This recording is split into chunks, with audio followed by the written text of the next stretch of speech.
Breaking news, Seattle hockey fans. Dan Bylsma out as head coach of your Seattle Kraken. Let's talk about it.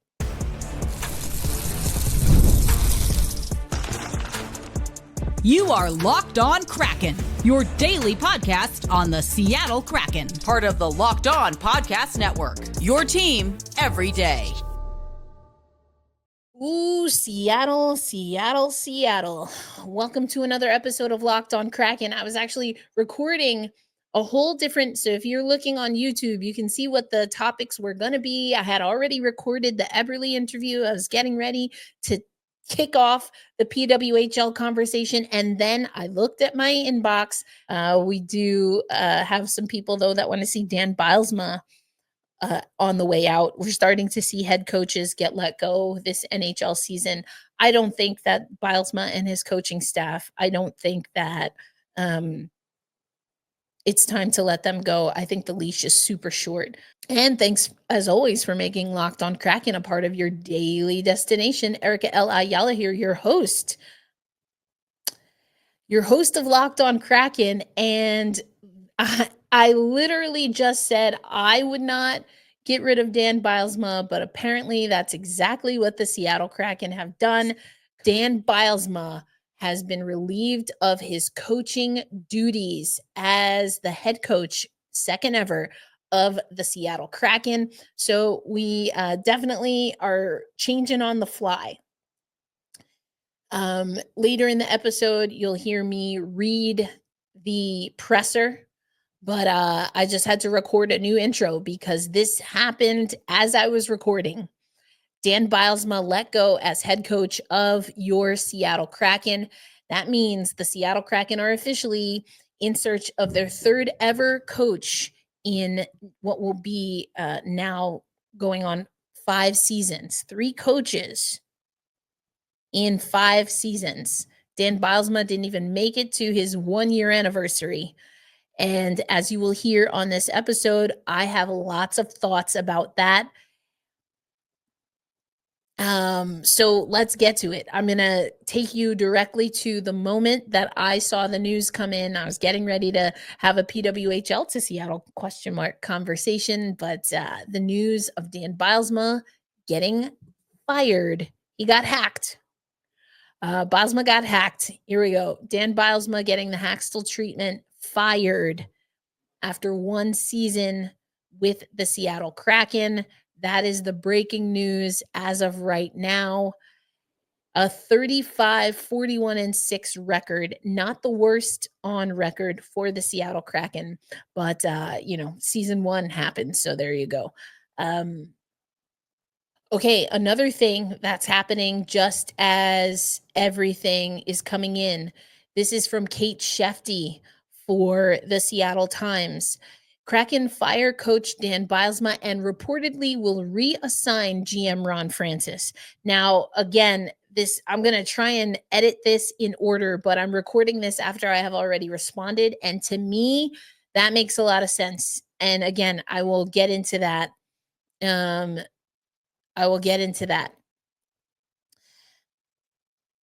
the team statement referred to Francis as the GM, NHL Network's EJ Braddock reported that the team is, quote, preparing to elevate assistant general manager Jason Botterill to the GM position. The Athletic's Arthur Staple reported that job was team president. We're also hearing that assistant Jessica Campbell, who became the NHL's first on-ice female coach, is being retained. So this is new from the last part of the episode, which you're about to hear. I recorded that first, but I wanted to update with what I was hearing. So yeah, we're hearing that Botterill is going to take over as GM, and that it sounds like Ron Francis is going to take over as team president. This is crazy. There's a lot happening. I'm just sorting through it all. You're getting my reaction right away. So what we're hearing now is Jason Botterill will be promoted GM. Assistant coach Jessica Campbell will be retained. We're hearing that Ron Francis will move to another front office position. and Jason Botterill will be promoted. Where some are saying that Ron Francis is going to be made president of the organization. So he's got two. Let me get this straight. Let me get this. I just want to make sure I'm understanding this. So a guy that has had to hire 2 head coaches in less than 5 seasons is getting promoted to president, while the head coach he said is his guy is getting fired, not just demoted. He has no job. The guy that hired him is reportedly getting a promotion and gets to keep a job. Oh, I don't like this. I don't like this at all. I got to take you over to some of the things that I said, because there's something amok when it comes to the Seattle Kraken. Here was my immediate reaction to the news. And I literally just said I would not get rid of Dan Bylsma, but apparently that's exactly what the Seattle Kraken have done. Comes into my inbox. Here we go. The Seattle Kraken announced Monday that Dan Bylsma has been relieved of his head coaching duties. We thank Dan for his commitment and the energy he brought to our organization over the past 4 years at the NHL and AHL levels. Ron Francis will address the media tomorrow, Tuesday, April 22nd at 1 p.m. Wow. So I literally just recorded that I didn't see this happening, or I'll put it this way. I wouldn't have done this. I don't like this at all. I don't like this at all, especially with, whatever that reporting was that then Ron Francis said wasn't a thing. Dan Bylsma's my guy. Oh my gosh. I'm not surprised. I am I don't like this. I don't like this. I'm not completely surprised. I told you that if a change was going to happen, it should be, in my opinion, at the GM level. And I almost said, and then I transitioned, and I almost said, however, if Ron Francis wants to try and hold on to his job a little bit longer, then that's how we might see a coaching change. And here we go. I just there were a lot of things that were wrong with this team. And again, I told you that it's hard to live in a world where you're talking about a team that just day in and day out is unmotivated, can't really find their stride. At some point, you have to look at the coaching staff. That I talked about that all season. I talked about it all season. And this is tough for me to wrap my mind around, literally because the email just came in. I just got the email as I was switching out from the first segment, where I was like, I wouldn't fire the coach. Well, I'm not the GM. This team is riddled with challenges that start at the decision-making level from the GM. And that is the truth that I've been saying for a while. This team also struggled for a lack of what seemed at times like motivation. I mean, hearing Jared McCann and Jordan Eberle at times talk about that there was no communication. There was something was amiss in this locker room. And it seemed like the organization at the time tried to poo-poo that, when that 32 Thoughts podcast and reporting came that Ron Francis didn't want Dan Bylsma. Now you have a situation where a big storyline for a struggling Seattle Kraken team was Jessica Campbell. Now is Jessica Campbell out of a job? It's just kind of wild. I don't think that this coaching staff met their full potential. I think that there were a lot of challenges that were presented to this coaching staff, but I personally wanted to see them push forward. And I especially don't want to see that the Seattle Kraken now are heading into season 5 with 3 different coaches. To me, when you talk about, and it goes back to the comment that Striatic just left, right? Or that I talked about, you say it's not a multi-year rebuild. Who the crap are you getting who's going to come in, learn these guys, doesn't know the pipeline like Bylsma and Campbell and some of the other people. Who are you getting now? It's going to be a completely new coaching staff yet again for the second consecutive season. I don't like it. I don't like it. None of us like what happened. I'm not surprised that Bylsma his I'm not surprised to hear that people wanted to see Bylsma go. To me, this is not the right choice. Today's episode of Locked On Kraken, once again brought to you by our friends at Game Time. We know the Stanley Cup playoffs are here, but so are the Kelly Cup and Calder Cup playoffs. And if you have never seen an NHL game or really just a hockey game at the playoff level live, it's unlike anything else. The intensity, the speed, the energy in the building, it is next level. And thanks to Game Time, getting in the door is easier and more affordable than ever. Now, you have both your Kansas City Mavericks playing, they'll be in Tulsa, more on that later. And you also have the Coachella Valley Firebirds playing, and that's tomorrow, Tuesday. And so I took a look at Game Time. If you want to go to Acrisure Arena, you can find tickets at as low as like $45 using Game Time. They have some of the Game Time picks where there are curated seats that they think you would enjoy. You can take a look at that view from your seat. And another thing I love about the Game Time app, I literally just looked before I started recording. You can also get the all-in pricing. It's like, hey, listen, I have a budget. If I'm going to spend money on entertainment, I have a specific budget. And by knowing my budget and matching that with Game Time's all-in pricing, then I always know that I can ball out and watch some hockey on a budget. So take the guesswork out of buying tickets with Game Time. Again, you can look at Game Time tickets for Acrisure Arena, for Coachella Valley Firebirds tomorrow. You can take a look, of course, for the NHL playoffs and the Mariners. We've got, the Seattle Rain, the Seattle Storm are coming back soon. You can find all those tickets on Game Time by downloading the Game Time app, creating an account, and using promo code LOCKEDONNHL for $20 off your first purchase. Terms apply. Again, that's code LOCKEDONNHL for $20 off. Download Game Time today. Last minute tickets, lowest price, guaranteed. I don't like this at all. And, I just think that you can't say that you're not in a rebuild and then and fire your coach, your first year coach. I mean, unless there were guys that were saying that they don't want to play for him, could I see that as possible? There definitely were some more nefarious things going on. I mentioned we have one of our listeners that comments a lot on the Black Rosie Media Blue Sky account. And yeah, I need to go back like immediately. That might be what I do right for the rest of the night, is just listen to some of those locker room chatter, because it felt that something was wrong, and then we were told, oh no, all is good, right?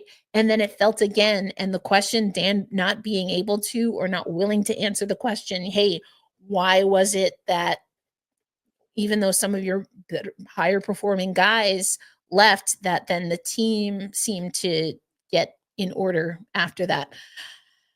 So now I'm very curious what Ron has to say. I wish I were in Seattle. I just had family in town, so I will not be there live, but I will be watching live, because this is now. I'm sorry, I did want to talk about PWHL expansion. The good news is that Rachel and I did talk about it on the Women's Hockey Report, which you can watch. It is part of the Locked On NHL channel, audio and video.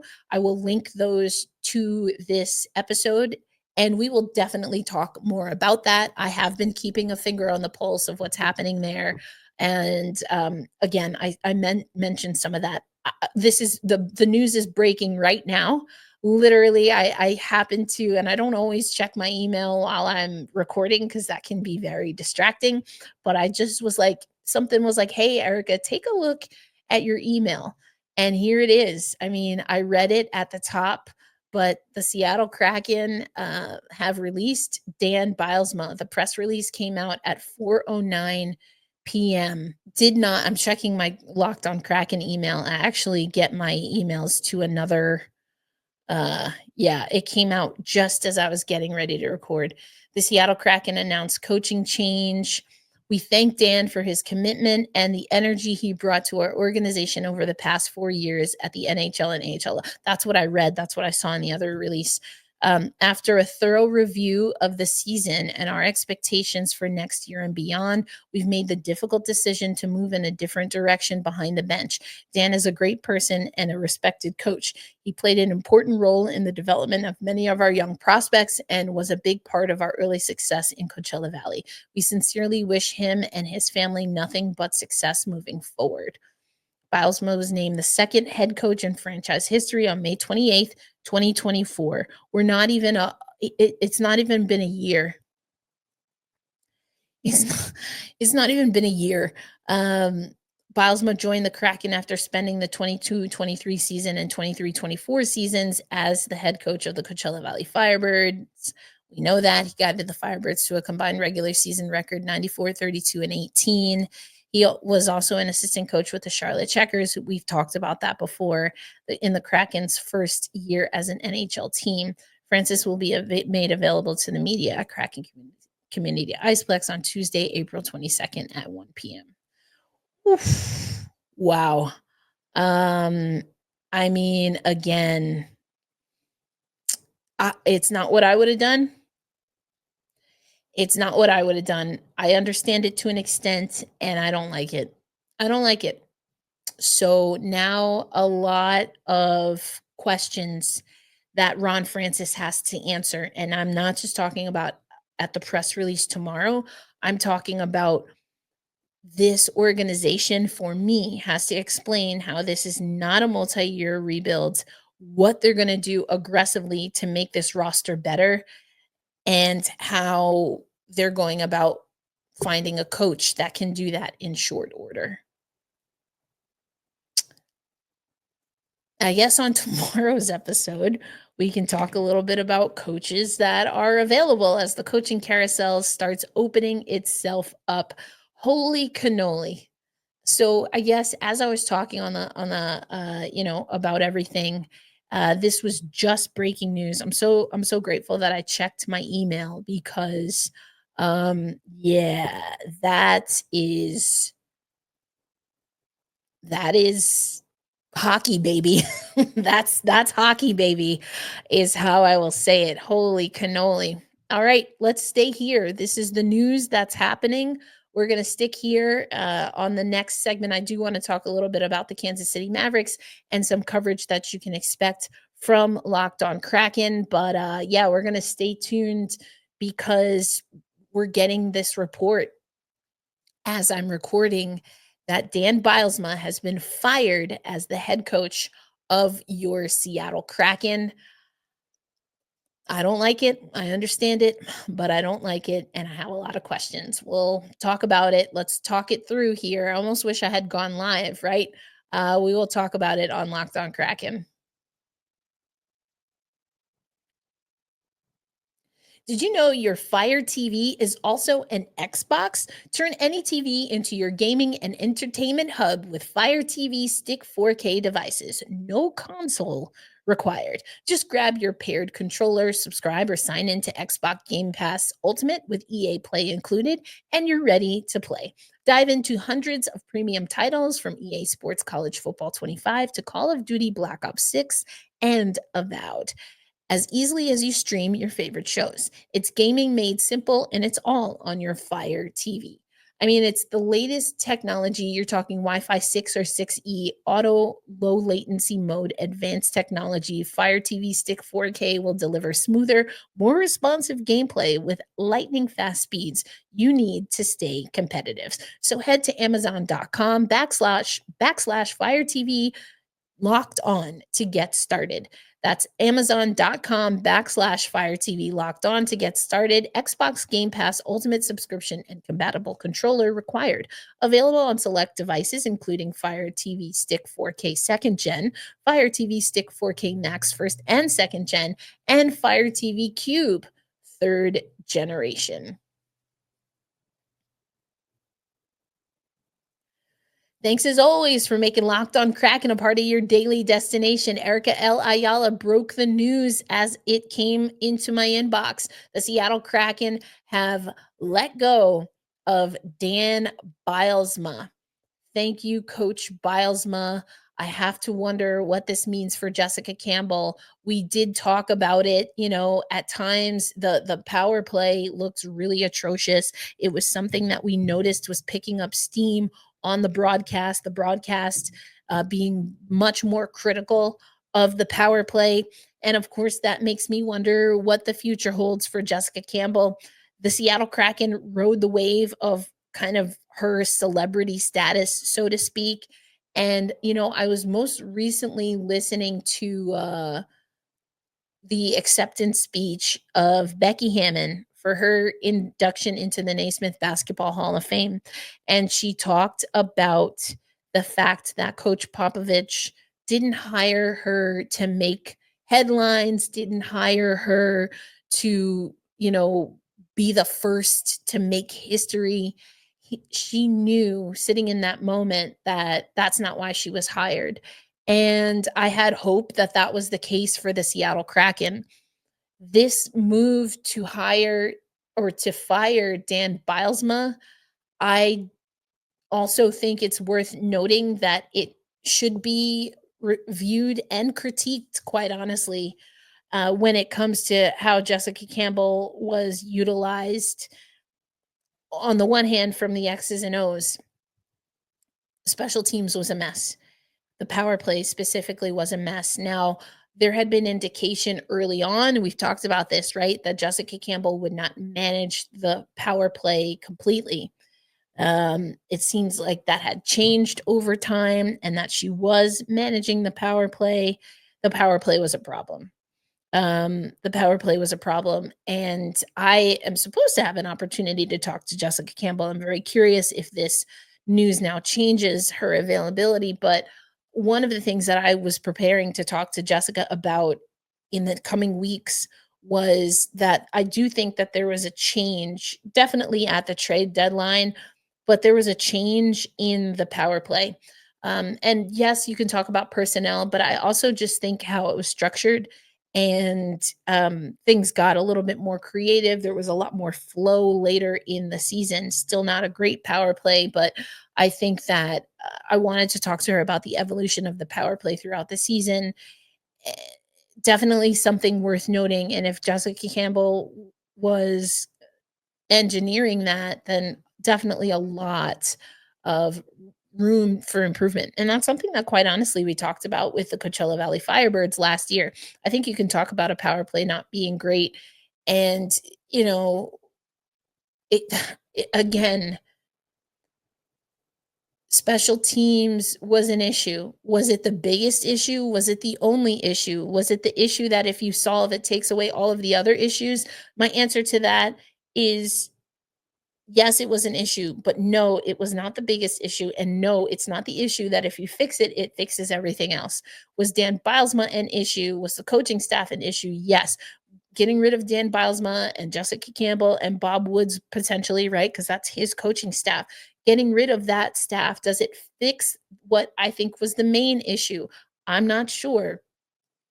Does it make it so that all of the other issues that we were seeing with this team are now gone? I would say no. Was there an issue with this coaching staff this season? The Seattle Kraken seemed to be signaling that, yes, there was an issue. They got rid of Dan Bylsma. I've said before, I wouldn't be surprised if that were the case. But again, for me, you give it more time. There were so many different factors, including that there seemed to be some kind of really crazy energy in that locker room. I don't want to believe, I'll be honest with you, I don't want to believe that it was the coaching staff. If I put on my logic cap here, we weren't hearing these reports last season necessarily. And if the personnel didn't change that much, then was it the coaching staff? But also, I think you have to put it into context. This coaching staff had less than a year, as I just told you from reading the release, less than a year. Dan Bylsma was announced less than a year ago. The problems that the Seattle Kraken had this season are longer than 350 some odd days. They've been ongoing for longer than that. Now, if you want to say that Dan Bylsma didn't ameliorate those with enough time, okay, that's why you're getting rid of him. If there were issues with communication, and again, if you are seeing the side tab, that's completely moot. We got the news as I was recording that Dan Bylsma has been relieved of his coaching duties. He's been fired. He is no longer the head coach for the Seattle Kraken. So yeah, I'm calling it audible. I'm changing on the fly because I hope that we can talk about the Kansas City Mavericks, but I will have time to talk about them probably tomorrow. I will be at their game tomorrow. So tomorrow and Wednesday, we can talk about your Kansas City Mavericks. They have the series split 1-1 between the Tulsa team, the Tulsa Oilers. So we'll talk about that. Coachella Valley starts up a series. We'll talk about that. But for me, we have to stay here, right? This is the news of the moment. Literally, I found the news in my inbox as I was recording. So, what happens from here with the Seattle Kraken? I mean, it's hard to say. Now they got to find a coach, this is tough. In a vacuum, the Seattle Kraken performing the way they did, would I like to see a coaching change in a vacuum? Probably yes. So I'm not saying I'm mad. I'm a little surprised. I'm definitely disappointed on multiple fronts. But is this the right move? My gut says no. My gut says no.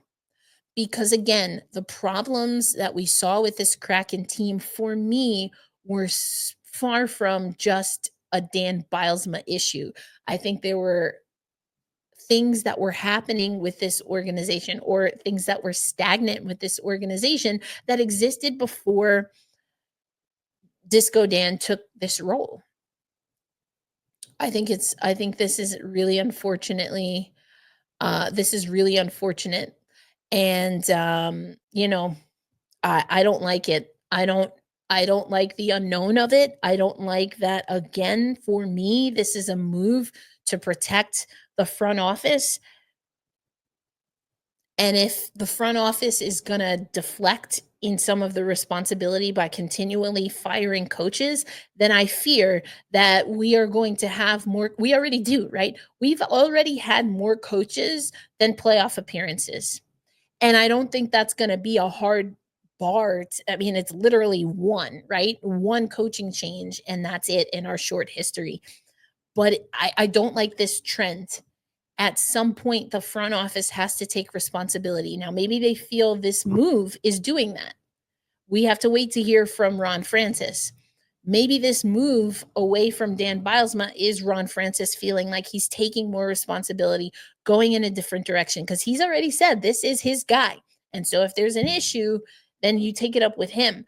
Well, respectfully, I've been saying that we need to take up issue with the front office and the lack of movement at times, the maybe staying beholden to someone for too long, Philip Grubauer. And I worry about that with Chandler Stevenson, especially, who showed up to play defense when he wanted to, presumably. Glad you can do it, bro. Very confused as to why you kind of picked and chose when you showed up. To me, the 2 7-7 deals, not figuring out what to do with Philip Grubauer until you're, freaking sending him down on waivers. Now, was that a power struggle? Because to me, at times, it felt like a power struggle. Bringing Grubauer back and then not playing him. Is this a power struggle? Is this a move to what? Keep Philip Grubauer? Is Grubauer done anyway? Who are we appeasing here?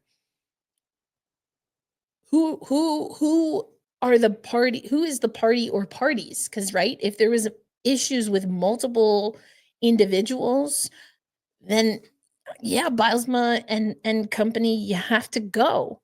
That's how a front office is going to see it. That's how an ownership group is probably going to see it. Does that make it the right move? My answer is still no. Even if all of those other hypotheticals, multiple players were kind of upset by this. I mean, I don't know. I will say it makes it I will say this because I don't want it to sound like this. The last thing I want to sound like is, oh, well, if a player has an issue with another person, tough noogies. I don't believe that. I think you have to investigate that, do a lot of recon. To me, I want to know more here because I can't imagine that this is a singular event. And if it is a singular event, then how far did that escalate? How long was it simmering? Because this has to be really egregious and or multiple counts to make this make sense to me. I'm not saying that there's not a world in which that exists. And if that was happening, then yeah, we've got even more problems than we thought.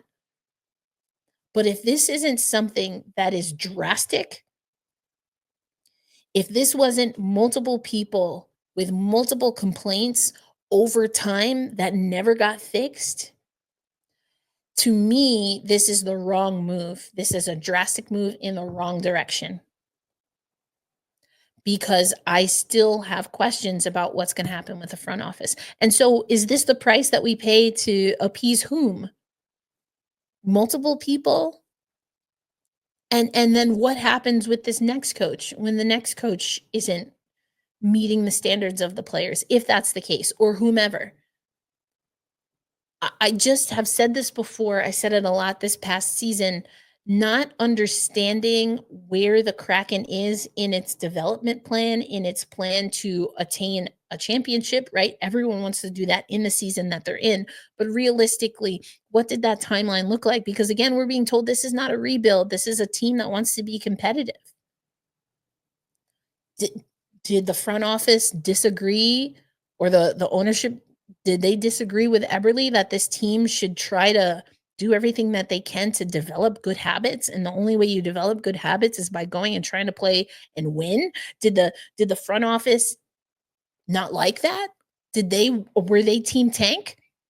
And so now you're out a playoff spot and you can't even appease the fan base with a high draft pick, or at least not a guarantee of it. Is that how this organization is operating? Because the conversations that people have in media and that we sometimes see in the comments is that, yeah, that's a big deal. We talked about the Supersonics coming back. I just don't understand. So either you messed up by hiring him or you're messing up now. Either way, if this team is in the playoffs next year, how does Ron Francis have a job? Because you're either admitting that you messed up back then, or you're admitting or you will be proven to have messed up at this very day, April 21st, 2025. And honestly, it's probably both. Because if you're now getting rid of a second head coach, how does any logical mind not start looking in the direction of the front office staff and saying, whoa, okay, maybe that is what you needed to do? And how do we fix this so that it doesn't happen again? I mean, Ron Francis is not going to get to another coach. Whoever this is the person, right? Now, is this the person they always wanted? And Dan Bylsma was a, consolation? I have so many questions. We've been talking about that with the WNBA and the Chicago Sky. How do you get rid of Teresa Weatherspoon, who improved on the team? Now, this is a situation where a coach less than a year got fired, got canned, even though that team made a stronger push to the playoffs. They still didn't get to the playoffs, but they made a stronger push to the playoffs than they did the year before. That's not the case with Dan Bylsma. And though I don't like it, I completely understand it. I do. I hate it and I get it. I hate it and I get it. Is that what they call growth? Because I'm very conflicted here. I wouldn't have done it, but I also probably wouldn't have fired Dave Haxtell. Maybe, I don't know. If I'm doing a toss-up, I think Hack definitely closer to firing than Bylsma. To me, if you fire Bylsma after a year, which the Kraken have done, then you're admitting that you messed something else up. Less than a year, then why was that your choice? Why was that your choice if you were going to give them such a short leash? Woo! Yeah. All right. So we gotta talk about this more. News just broke in the middle of me recording this episode that Dan Bylsma, relieved of his duties, no longer your head coach. We're set to hear from Ron Francis tomorrow. Best believe I will have this covered, but you should also check out we have a new endeavor here, and it is NHL game night. And you can make Locked On NHL your second listen. Not only can you listen to the women's hockey report there, but now you can listen to the new Locked On NHL game night. Every game, every night until a Stanley Cup champion is crowned. Get local analysis on a national scale. Find NHL Game Night on Locked On NHL on YouTube or wherever you listen to podcasts. Woo! Be kind to yourselves. Be kind to one another. And let's hold fast. Let's stay true. And wow, we got a lot to talk about when it comes to the Seattle Kraken. Thanks for staying locked on Kraken, and I will catch you on the next episode. Peace out, everybody.